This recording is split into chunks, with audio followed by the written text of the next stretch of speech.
Partykeer voel dit vir ons asof die wêreld rondom ons ineenstort. Daar's 'n klomp dinge wat jy weet in jou dag gaan wees wat jy gaan moeilik vind. Jy gaan partykeer deur 'n tyd van konflik, jy gaan deur 'n tyd van moeilikheid wat jy nie altyd weet in watter rigting nie. Partykeer is hierdie storm en hierdie golwe so om jou dat jy nie kans sien om die dag aan te pak nie. Jy vra baie keer, waar is God nou? Hier is die ding oor geloof. Geloof vra nie altyd bewyse nie, dit vra vertroue. 'n Diep innerlike oortuiging dat God goed is, selfs wanneer die lewe nie goed is nie. Selfs wanneer jy deur moeilike tye gaan. En ons almal twyfel partykeer. Toe Thomas getwyfel het in Jesus se opstanding, het Jesus hom nie verwyd of verwerp nie. Nee, hy het met liefde sy wonde gewys en Jesus het verstaan dat ons soms twyfel.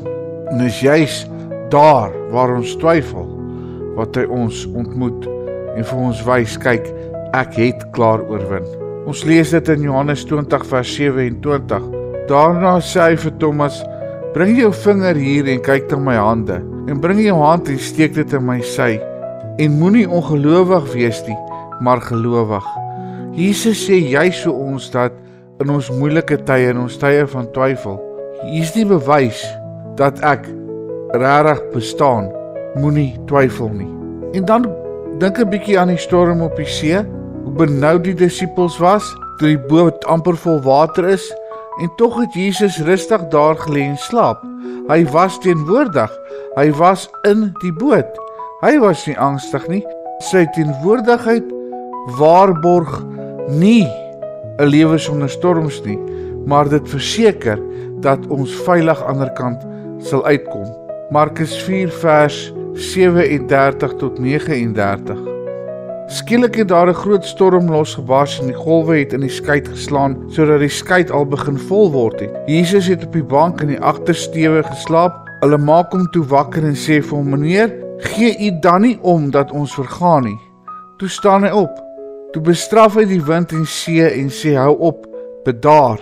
Die wind het gaan lê, daar het 'n groot stilte gekom. Toe sê hy vir hulle, waarom is julle bang? Het julle dan nie geloof nie? Jesus het die storm bestraf, nie die mense nie. En hy het vir hulle gesê, waarom is julle bang? Ek is dan by julle. En baie keer moet ons by daai punt kom waar ons na Jesus toe gaan, net om vir ons daai versekering te gee dat alles oukei gaan wees. En dit is 'n bitter moeilike situasie vir baie van ons. Ek gaan partykeer deur tye wat ek twyfel.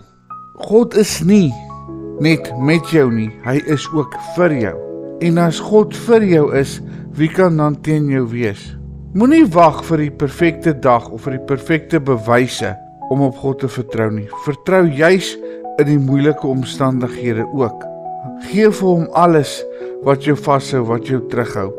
Jou vrese, jou toekoms, jou geliefdes. En onthou, solank as wat Jesus in jou boot is, mag die storm jou skud, maar jy sal nie sink nie.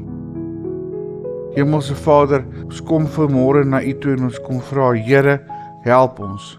Here, sorg vir ons. Here, maak ons kalm en rustig. Dankie dat U saam met ons in hierdie boot is. Wees met ons vandag, hou ons vas in U hand en maak hierdie storm vir ons stil. Ons bid dit in Jesus se naam. Amen.